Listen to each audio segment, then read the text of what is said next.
What a performance by the Utah Utes. How were they able to get a dominant win over the Wildcats? We're talking about it on today's show. You are Locked On Utes, your daily podcast on the Utah Utes. Part of the Locked On Podcast Network. Your team every day.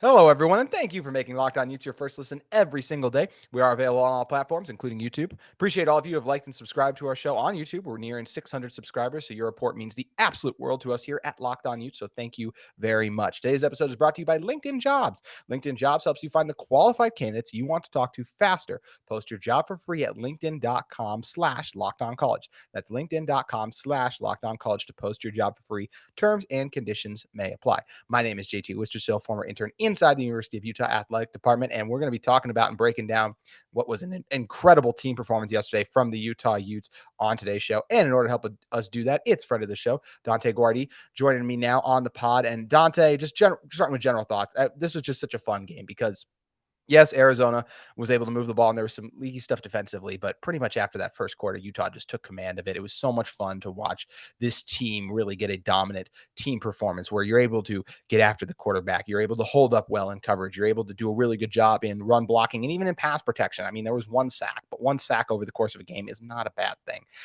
Guys creating separation on the outside. Devon Vele was obviously very strong for the Utes. So special teams, you get the turnover.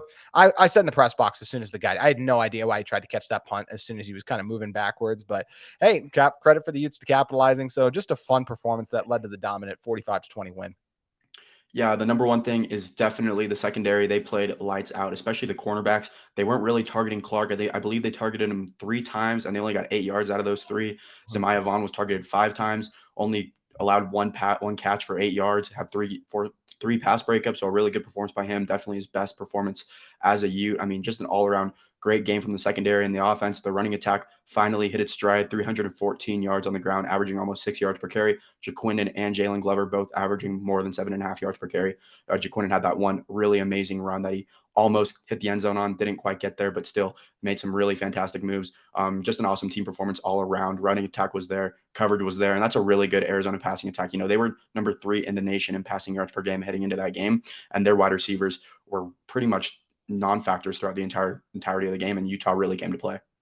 Yeah, as you mentioned, just that it is an explosive offense, and those receivers have more combined yards the Wildcats won than the USC Trojans receivers to this point, which was definitely a number that caught me off guard. And yeah, you just saw that Utah secondary go to work. And that was my first takeaway from this game, is that this secondary is absolutely elite. Just an incredible performance, as you talked about. No RJ Hubert in the first half, no problem. Clayton Isabel ended up leading this team in tackles, doing a good job of stepping up. He had 7 total tackles overall, also doing a good job in coverage. You mentioned Zemaiah Vaughn, 3 pass breakups. JT Broughton also doing a great job being physical on the outside. Great to see him come in with a nice corner blitz too. Great call by Morgan Scalley, who was incredible in all the aspects of game planning this one out. Was what dominant performance. But yeah, all those guys. Zemaiah Vaughn. How about Matalele early in the game? 2 huge pass breakups that really kind of set the stage and just the tone for what the rest of this day would be. So this was a huge test for this Utah defense, and they absolutely shined against a really good Arizona passing attack led by Jayden De Laura. And you mentioned the numbers. They came into this game averaging 340 passing yards per game. That number's down to 328 just because of how good Utah was defensively. I mean, only held them to 231 overall, and even a lot of those came late in the game in garbage time. The last 5 minutes of this game were just the definition of garbage time too. They get those 10 points at the very end. This was very much so more of a 45-20 win. If you want to say the last touchdown by Charlie Vincent is garbage time, that's totally fine by me. But either way, it was a dominant win by the Utes. And yeah, just so impressed by that secondary, who I believe coming into this one, Utah was giving up 7 yards per pass. But it's just so hard to cover for the amounts of time. It's why I thought the Utah secondary would have more success in this game, is because Utah would be able to get home quicker, because that That's not UCLA's offensive line. That's not USC's offensive line. So I trusted those guys to be able to hold up for the 3 to 4 seconds they would have to, and they were able to do that. But anything beyond 5 just gets really difficult. And so credit for Utah to being able to get home a little bit more. And even when they didn't, there were still times where De Laura was able to buy time and scramble around and still had nowhere to go with the ball. So this secondary is loaded with NFL guys. And look, this front seven for the Utes is worse than last year. I believe this secondary is even better than it was last year, especially because some of these guys were absent last year, like a JT Broughton who was hurt, or guys we know were banged up because of injuries later in the season. I mean, there's a reason Mekhi Bernard was out there, obviously, later on as the season went on, but such a great performance by this Utah DB group that I think is one of the best secondaries we've had here in a couple of years.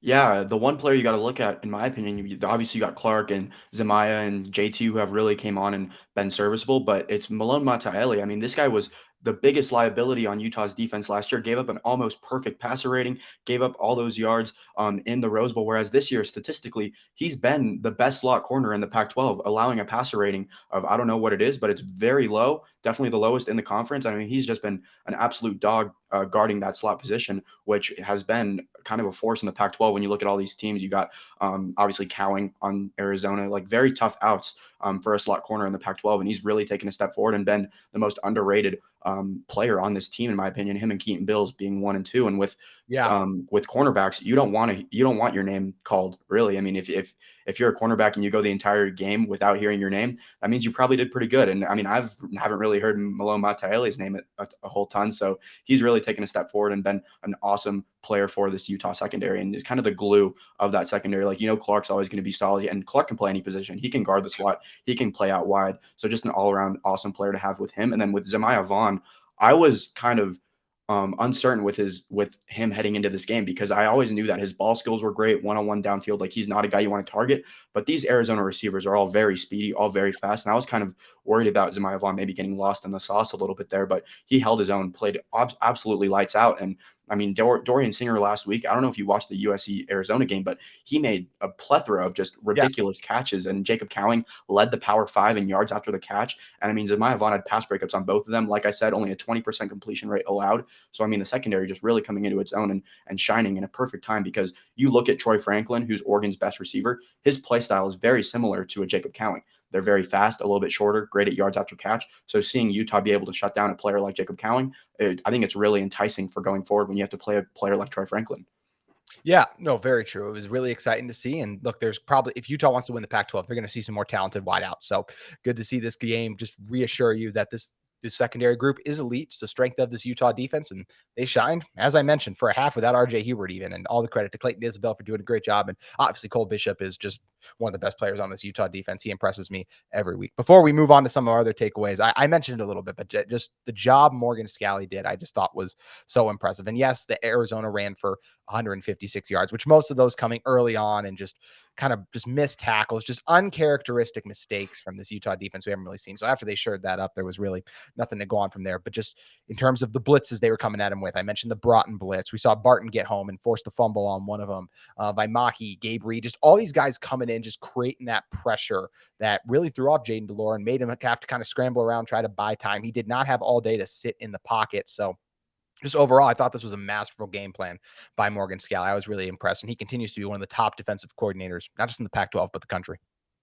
Yeah, I think we were all kind of hesitant after that UCLA game and seeing how the team would kind of come together after that. And since then, it's just been lights out performance after lights out performance. And especially yesterday, I mean, I was more confident heading into the games against Washington State and not USC, obviously. But I mean, this Arizona game gave me a little bit of the creeps, like heading in, just like, dang, they can really score some points and they really know how to deliver the ball through the air. And I mean, Jayden De Laura, while he did blow that 28-3 lead in 2020 against Utah, he still had a pretty good game statistically, and he was just a freshman then. So he had a good game against Utah prior. And then now this game, I mean, he didn't look good at all, like 20 passes, I think, for like only 150 something yards. That was definitely a season low.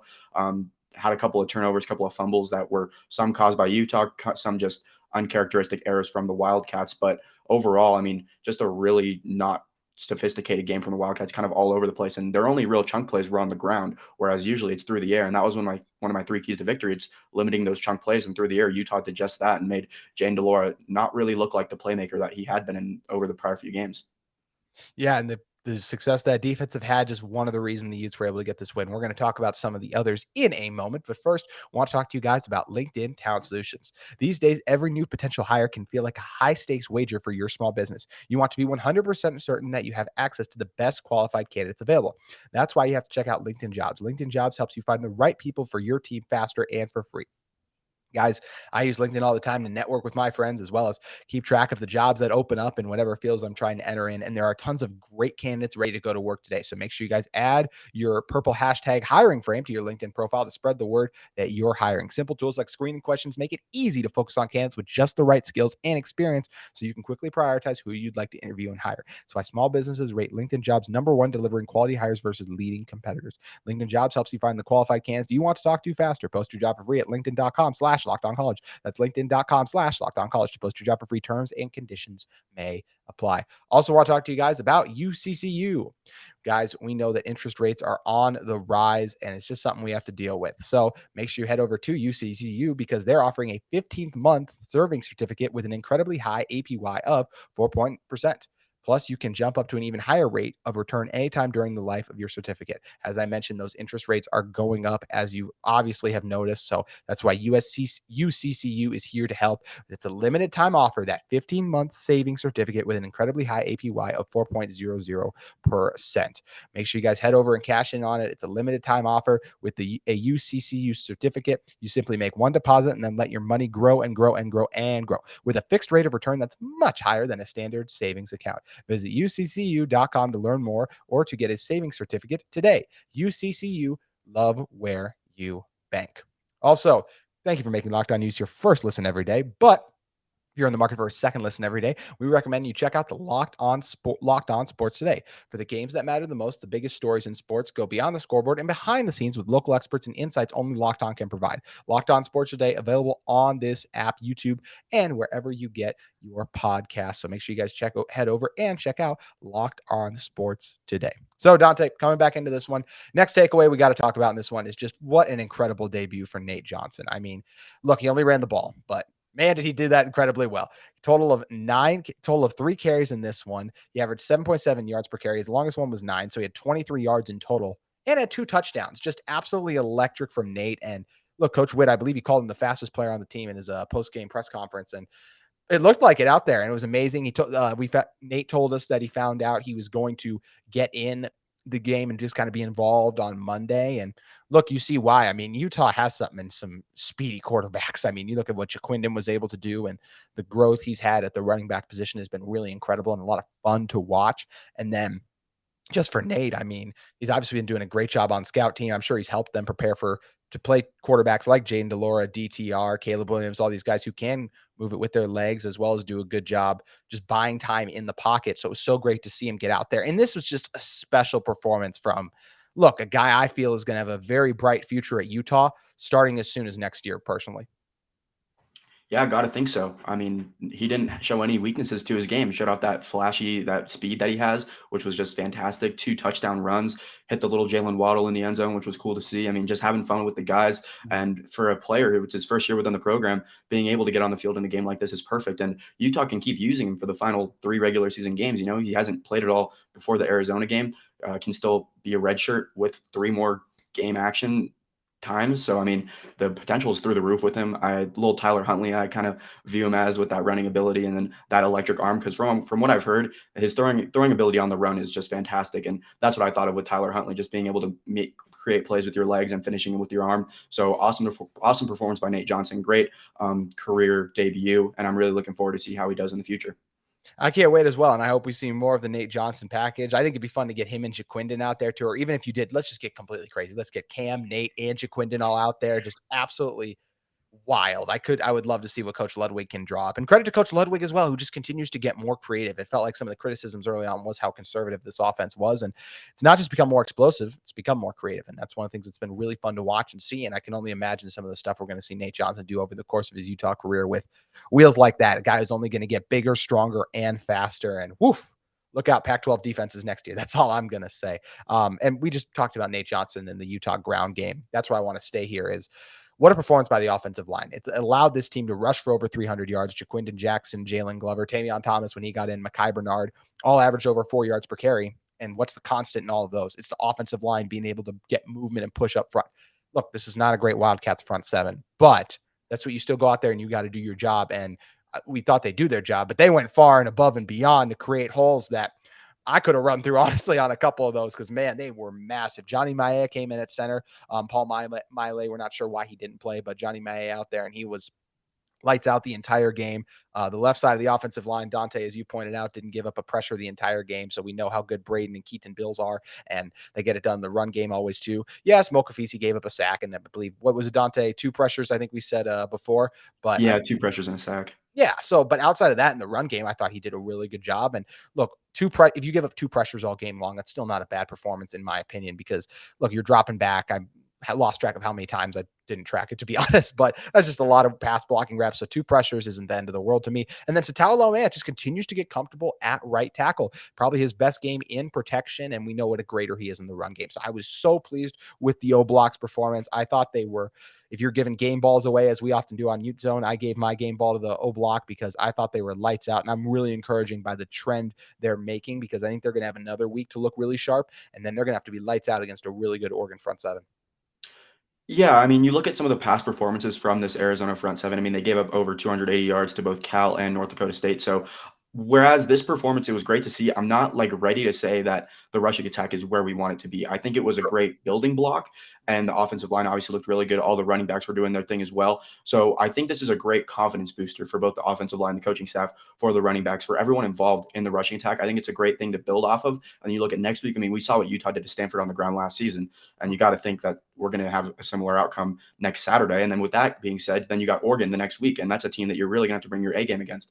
So while I'm not ready to say that Utah's rushing attack is like fully back or it's going to be really potent, I think it's really encouraging just to see that upward trajectory, like you pointed out, that great trend that we're seeing within the offensive line and the running backs, because obviously they're all averaging over 4 yards per carry. And then you got Jaquinnon averaging, I think it was 7.5, and Jalen Glover averaging 8.6. So, I mean, just everyone chipping in, doing their part, and kind of making up what we kind of expected it to be. Whereas earlier in the year, we were probably all saying, oh, Tavion's going to be the bell cow. And now it's kind of everyone chipping in, and it's much more of a team effort, much more of a committee, which is, I think, is really cool to see. And it's only going to keep on growing as we move forward with the rest of the season.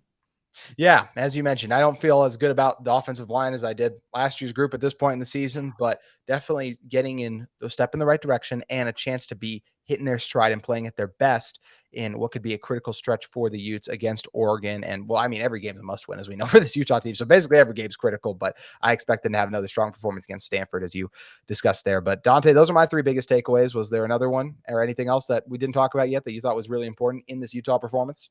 Not necessarily. The one thing that stuck out to me, or the one player that really stuck out to me, aside from the guys we've already mentioned, was Jonah Ellis. I mean, we're looking at a player who, or every week until USC, he never recorded more than 2 pressures in a game. I think it was 2 in the first one, and then it was like 1, 1, 1, 1, 1. Whereas over the last 3 games, I mean, it's been pretty ridiculous, the pass rushing production from Jonah Ellis. I mean, the USC game had 6 pressures and a sack. Washington State, 3 pressures. Last night against Arizona, 4 pressures and a sack. I mean, just consistent performances, and it's really great to see because he is truly a great talent. I mean, that speed is off the edge is just unreal, and it's a really good compliment to the other guys that Utah has that are much more fundamental and much more powerful, I guess you could say, like Van Fillinger or Gabe Reed. So I thought Jonah's progression through the season has been absolutely phenomenal to see, and it's really encouraging as we hit the home stretch, because it has been Utah's pass rush that has been kind of the lackluster part of the defense. And with Jonah Ellis keeping on improving and proving that he can play at a high level, I think it's really awesome to see. I mean, that's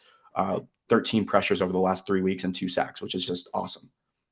It really is, and it's so encouraging to see just the continued growth and progression of this Utah pass rush, as they obviously got better during the bye, and it's going to have something they're going to be able to continue to show, because I mentioned what a test the offensive line is going to have, but it's another world of a test they're going to have when they take on the Utah defensive line against that Oregon offensive line. But we still got a couple weeks till that one comes up, and definitely a step in the right direction for this group. We're going to give out some game balls in a moment, but first I want to talk to you guys about BetOnline. BetOnline.net is your number one source for betting football and the start of a new basketball season. Find all the latest player developments, team matchups, news, podcasts, and in-depth analysis every game. As always, BetOnline remains your continued source for all your sports wagering information, with live betting and up-to-the-minute score updates from every sport out there. Guys, MLB may have just wrapped up, but guess what we got coming up? College basketball. Of course, NBA and NHL seasons well underway. There's daily action for you guys to get after and get in on all of the awesome betting lines at BetOnline. Also, of course, hey, football's still going strong. How about all the action we've had in the NFL? And man, what a wild Saturday we saw in college football. So always fun. Make sure you guys stick with us later in the week too. We'll have our best big game bets where we're a little hot right now because we did call the Notre Dame one. So make sure you guys stick around for that later in the week. It should be fun. And either way, it just makes the games extra fun whenever you can get in on the action. And there's no better place to do that than at BetOnline, because BetOnline is where the game starts. So make sure you guys head over to BetOnline and check out their stuff today. Alrighty, time to give out some game balls in this one. For my first one, I'm going to go with Johnny Maea. I think coming in at center, I was really impressed with him. And then the next two also, I think, really special. Tavion Thomas coming out there. And you know what else is really evident to me is that he was just willing. He realized that, hey, I'm willing to do whatever it takes to get out on the field, which takes a lot of humility from a guy who obviously was not on special teams at all last year. He was a star for this Utah team and then had to accept that, hey, I need to do things. I'm sure throughout the week he was on scout team because he's buried on the running back depth chart right now. So he recognized, like, I'm going to do whatever it takes to get back on this Utah team and go where I'm provided. And you saw him make a huge tackle on kickoff, and he was fired up about it. You saw him in on punt block a couple times, trying to get back there and create a little chaos. And then when his number was called, because Jalen went down and Jaquindon went down, he was ready and had some tough runs that were just fun to see him back out there and doing his thing. And I'll have a couple other game balls in a second. But my last one, I want to give a special one to all of you Utah fans who stuck out for that game in that weather. Those were absolutely miserable conditions to watch a football game in. So all the credit in the world to everyone who sat out there in their ponchos or just however you were also able to stay warm, even if you didn't even stay till the end of the game. Just credit for you guys for showing up in those conditions, making for a loud atmosphere that still threw off this Arizona unit. And just every time I'm up there in the press box, I just always can't wait to get up to a Utah game day because the atmosphere is so special. So all the credit in the world to you guys. And however many thousands of fans were there. I know it was a sellout, but like however many 50,000 fans were out there, all the game balls to you guys as well, because that was tough to sit through in terms of weather wise. Yeah, so I touched on Jonah Ellis a couple minutes ago, but I'll shift back to Zemiah Vaughn. I mean, that Yeah. performance was just absolutely phenomenal because you look at the game plan for Arizona. They weren't targeting Clark Phillips early. They probably weren't planning on targeting him much throughout the game. So it comes down to how do the other guys play? And Zemiah Vaughn brought his A game, was targeted 5 times, only allowed 1 catch, had 3 pass breakups in there as well. So just an all-around fantastic game by him, setting the tone too as well, because a lot of those pass breakups were early. And I think you got to imagine JT on the other side of the field kind of looking at him and being like, dang, he's really coming to play today. Like, I got to bring my swagger as well. And they both played fantastic. So credit to Zemiah Vaughn for setting the tone for Utah secondary and also just making a huge impact in halting that prolific Arizona passing attack. And then also Jonah Ellis, I already touched on it, but 13 pressures over the last 3 weeks, as well as 2 sacks, 4 pressures and a sack last night. Just fantastic coming off the edge. And he's been very helpful against these dual threat quarterbacks because of how great his speed is off the edge. He's able to contain, able to close that space between the quarterback and the line and the sideline. So, I mean, just credit to him for stepping up his game and being that guy for Utah's pass rush over the last 3 weeks, because it definitely has not gone unnoticed. Yeah, and I think a couple more guys I want to throw in there. One of the underrated ones, because maybe he caught 1 pass in the second half, but Devon Vele, 5 for 57. Cam struggled for a lot of this game. He got better kind of in the middle, and then even in the third and the fourth a little bit, had a couple throws where you're just like, you normally hit that, so you could tell whether it was the weather or still being hobbled by the knee. I mean, he obviously didn't really rush at all. He had two carries they credit him for -7 yards, and when he did scramble a couple times, just didn't look as natural for him. So you could tell he's still resting that knee a little bit, and hopefully Utah can get out to a big lead against Stanford, and he doesn't have to take many hits in that one coming up. But I thought Devon Vele was great at getting open, creating some separation. And yes, the Wildcats defense isn't great, but their number one corner is not bad. And Vele was able to get open on him numerous times. Jalen Dixon, his 4 for 34 yards were also big gains in this one. He's such a weapon for this team. It's just so much fun to see the different ways they're able to utilize him. Jaquindon Jackson and Jalen Glover also get some. Coach Witt just spoke to how Jaquindon just was always a natural runner, but it's just exciting to see, kind of how his vision and the way he's been able to kind of grow at the position and be such a strong running back for this Utah team now that is arguably their top running back at the moment. Him and Jalen fighting for it. It's totally flipped on the season, which is just really crazy turnaround when you look at it in regards for that. And I love that you touched on the secondary, because I would give everyone in the secondary a game ball for this one. But in terms of game balls, did we miss anyone, Dante? I don't think so. I think we hit them all. I mean, a lot of game balls for a lot of different positions who all played great. So that was good to see. And that's what happens when you beat a team 45-20. So the Utes get it done and now have another opportunity to get better during practice and sharpen up their skills against Stanford. And then with the Cardinal coming to town and what is already the last home game of Utah's football season, man, Wow. football always flies by. It's absolutely crazy. But we still got at least 3 more games yet. But something gives me a feeling we're going to have 4, especially if this Utah team continues to play the way they are. And for those of you who don't understand what I'm talking about, I'm not including the bowl game in that. I'm talking about 4 weeks of Utah football coming up. So make sure you guys stick here at Locked On Utes the rest of the week. We'll have tons of fun content breaking down the Arizona game a little bit more. We'll do a tape breakdown tomorrow with Brian Brown. And also going into later in the week, we'll be talking more about that matchup with Stanford and what the Utes could do as they try to continue to shore up a few things on their roster. Dante, I always appreciate you joining us. If you guys are looking for a great follow on Twitter, make sure you head over and follow Dante at Dante Guardi on Twitter today. Appreciate you guys also following me and our show account on Twitter as well. And if you're in the market for a second listen every day, once again, I want to suggest you guys check out Locked On Sports Today for the games that matter the most. The biggest stories in sports go beyond the scoreboard and behind the scenes with local experts and insight only Locked On can provide. Locked On Sports Today, available on this app, YouTube, and wherever you get your podcasts. Appreciate you guys joining us. Have a great Monday and go Utes.